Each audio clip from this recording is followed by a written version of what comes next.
Despite this brutal suppression, the regime has failed to uproot the uprising because, first, this uprising has roots in the explosive state of the society, poverty, unemployment, and above all, the catastrophic situation of women. Second, the resistance units and a nationwide network of the organized resistance inside the country play a serious role in the uprising. For this reason, the situation in Iran will never return to before the beginning of this uprising.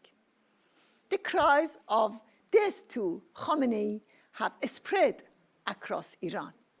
People have no fear and nothing to lose. The regime has become weaker and faces more defections. It cannot prevent the explosive situation because that needs fundamental reforms which will in turn lead to the regime's overthrow. The Iranian people fully understand that the monarchy in Iran has always been a manifestation of fascism. During Shah, all freedom fighters were either imprisoned or executed, which enabled the mullahs to hijack the leadership of the revolution.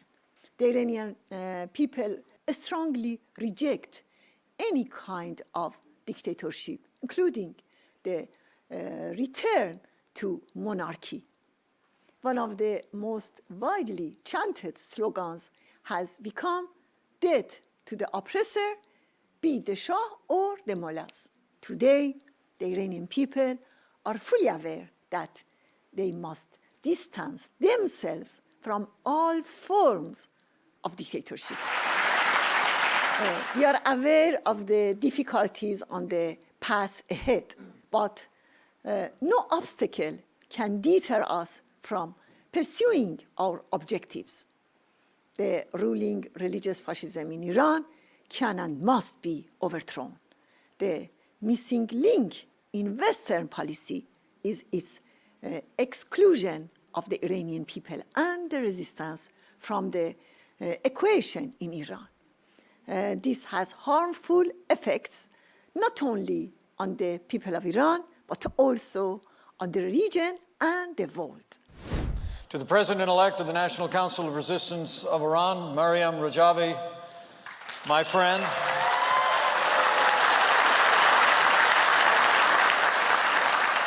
To all of my friends watching from Ashraf 3, today, I know I speak on behalf of tens of millions of Americans of both political parties and every political philosophy. When I say from my heart, the American people support your goal of establishing a secular, democratic, non-nuclear Iranian republic that derives its powers from the consent of the governed. Today, the resistance movement in Iran has never been stronger. Every day, we're inspired by the courage of young women and men taking to the streets without regard to their personal safety, to stand for a free and democratic future. Resistance units in Iran are the wellspring of hope for the Iranian people. They're an engine for change from within during the uprisings and continued protests. And every day they're growing stronger while the regime grows weaker. You know, one of the biggest lies of the ruling regime to the world is that there's no alternative to the status quo. But you know different. There is an alternative.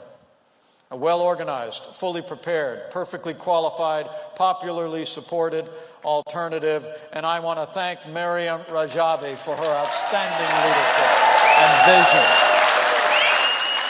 You are an inspiration to the world. And the regime should know that we're not fooled by the fake reformers and regime puppets pretending to be moderates. We know that many of these so-called reformers offer nothing more than false hope and the illusion of change. But the people of Iran want real change. And the real change is exactly what MEK offers. As I mentioned, it was a great honor for my wife and I to visit Ashraf 3 in Albania last year. We saw firsthand the dedication of the men and women gathered there, and this great movement to democracy, human rights, and the freedom for every citizen of Iran.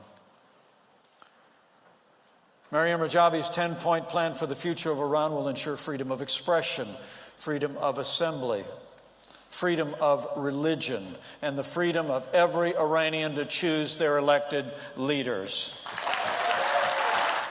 More than 220 members of the United States House of Representatives in both political parties co-sponsored a resolution expressing support for the Iranian people's desire for a democratic, secular, and non-nuclear Republic of Iran. I commend all the Iranian Americans in the room for encouraging our elected representatives to co-sponsor such action. And I urge every member of the House and Senate, Republicans and Democrats, to join in this resolution. This prolonged period of regional ambiguity, of Western striving and failing to check the Ayatollah's ambitions, I believe is coming to an end. But it shouldn't take Israeli bombs to bring it to an end. That's the wrong way. The right way is the people of Iran standing up. You in the Iranian diaspora can sense it. You dream of reconnecting with your homeland, returning home, and you in the MEK can sense the growing opportunity to triumph, to replace that repressive Ayatollah's regime. You can feel it. The revolution is already underway, step by step, with popular protests growing, determined, a popular democratic secular program announced and offered in 100 different channels by Mrs. Rajavi.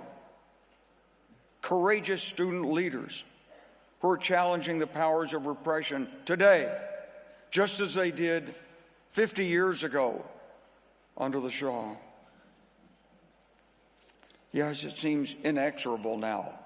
The Ayatollahs will pass. And this transformation of Iran is sparked by and built upon the greatest revolution of the 21st century, the power, the leadership, the courage, the wisdom of women. After all, in the United States, we're still calling it our democratic experiment 250 years later to prove that people can govern themselves. They don't need a dictator, a monarch, or a tyrant. But we can only believe that this organization is at the very heart of Iran's future. Your decades of resistance, sacrifice, steadfast determination, courage, persistence, I think it's unique in scale in modern times. There's never been anything like this in our understanding of modern human history. Will you meet the needs and wishes of all the citizens of Iran? I believe the answers to these questions are in Mrs. Rajavi's 10-point plan. Last summer, I visited Ashraf. I met with regime survivors, members of the resistance. These are strong, smart people, full of fight, determination. They've overcome so much. They shared their stories with me. They showed me the pictures. I got to see some of the atrocities on a level I wasn't expecting, honestly. It's one of the most moving experiences of my life. And I just wish that every leader in the U.S. government, I wish every American could have that experience to feel what has happened in Iran under the regime of the Ayatollahs. Believe me, if every American saw this and felt this, that regime wouldn't last another 10 minutes. As humankind chooses between democracy and autocracy, between repression and freedom, you are leading the way. We thank you, we salute you, and I just want to say that surely, after your decades of struggle and sacrifice for the heart and soul of Iran, the best is yet to come. And I'm truly humbled to be here to speak to you today and to express my support as you continue your unrelenting fight for a free and democratic Iran. And it's a special honor to follow Mrs. Maryam Rajavi, President-elect of the National Council of Resistance of Iran, which has put forth a 10-point plan for a democratic Iran, which includes being governed by a rule of law, so fundamental to a free and just society. And this plan has been endorsed by 224 members of both political parties in the new 118th Congress. The people of Iran are suffering under this brutal current regime. With the protest, social and political unrest, and major national uprisings of the recent years, and now the nationwide protests of the last several months, it's clear that the Iranian people want fundamental political change that will transform the current system of despotic religious fascism to secular democratic rule and a fair and just independent judiciary. From the Kurds to the Arabs, from the Baluchis to the various nationalities and ethnicities, and among the followers of many religions, all want a free republic based on separation of religion and state. And it's not just women who have suffered under the regime. Ethnic minorities in Iran are among the most subjugated, dehumanized, and repressed groups in Iran, including under the time of the dictatorship of the Shah. International bodies from the UN to the World Court must hold the regime leaders accountable for the decades of crimes against humanity. But the protests that started in September 2022 are not a sudden overnight phenomenon, but yet another visible manifestation and result of 40-plus years of organized resistance to the regime.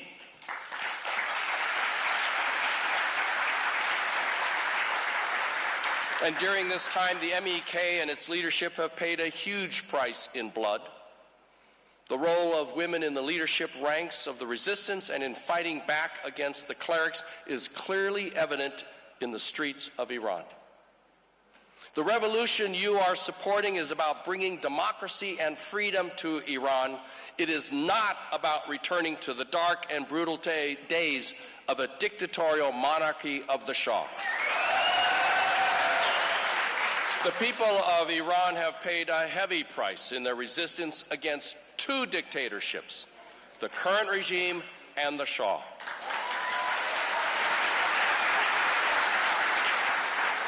I have had occasion in the past to speak to many of you in the audience, and many of you in that audience have suffered as political prisoners or lost family members at the hand of the current regime, including during the 1988 massacre. And many relatives of those murdered by the regime are now part of the brave MEK resistance units within Iran.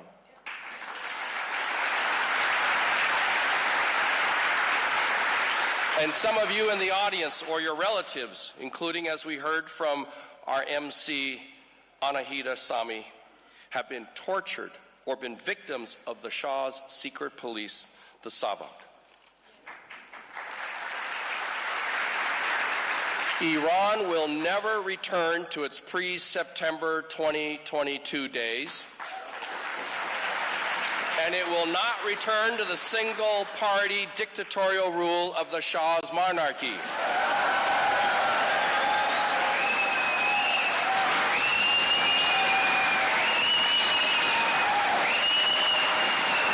Because the chants by the protesters in Iran include Death to the oppressor, be it the Shah or the leader. Let me just conclude by saying it's been an honor to join you today. Your cause is just and noble. And may the flame from the lamp of liberty that you hold with such courage and conviction keep you warm, give you strength and guidance. May there soon be a free and democratic Iran. Thank you. And as the people in Iran talk about, all I want is a normal life. I just want a normal life. And that's what they're fighting for, is a normal life. Mr. Rajavi, wonderful leadership that you're providing. Just delighted to see you again here, even this way. The Iranian people can and will throw off their rulers. They are doing so now. I pray for their success, of the people of Iran, to end this night of tyranny and to be free, to be free. We need to, in the United States and the European governments, to heavily sanction Iran. Iran needs to be heavily sanctioned by the West. This will further weaken the regimes. We should not be supporting these regimes with our economies. It's time for the Iranian regime to go. The people are kicking them out. My message to the Iranian people from this stage, my message to the Iranian people, be not afraid. Victory is yours. But somehow something is fundamentally different. We meet this day in this room, and you know something has changed. The pot has been boiling. Pressure has been building. It has been coming for years, and it is about to boil over in a new revolution in Iran. You can feel it. You can feel it. You can taste it. It is in your hands. But even without the regime having fallen, we are close enough to have an honest conversation. Because we did not fight all these years. All the young Iranians did not lose their lives. People have not languished in jail. People have not been tortured to be denied again. The Iranian people had a revolution, and it was stolen. It will not be stolen again by anyone. We are not exchanging a theocracy for another kleptocracy. We have not fought, we have not died, we have not struggled to replace one dictatorship with another dictatorship. It will not happen. This time, democracy. This time, the people. The people. It is about the people of Iran. Revolutions don't happen by chance. There are leaders. There are always some whose head is a little bit above the crowd. To the leader of every revolutionary cell in Iran, everyone who organized Friends and Neighbors, every member of the MEK in Iran who assured that the struggle would go on. History will never forget you. We will never forget you. There are many heroes, but there are none like you. To the MEK in Iran who have risked everything, whose very actions are a cause for their execution, God bless you. We thank you. History will be yours. In any struggle, in any mass movement, just as the hour gets close to victory, there will always be those who say, but it would be faster if we would compromise. It would be easier if we would take a little less. It would be better if we would broaden the coalition to those who have a different vision of the future. Not this time. Our vision is clear. It is Mrs. Rajavi's 10-point plan. Iran will be democratic. Women will be respected with equal rights. It will be non-nuclear. It will be at peace with its neighbors and its friends. It will assure a quality, free life for the Iranian people. There will be no compromise. We will stand for no less.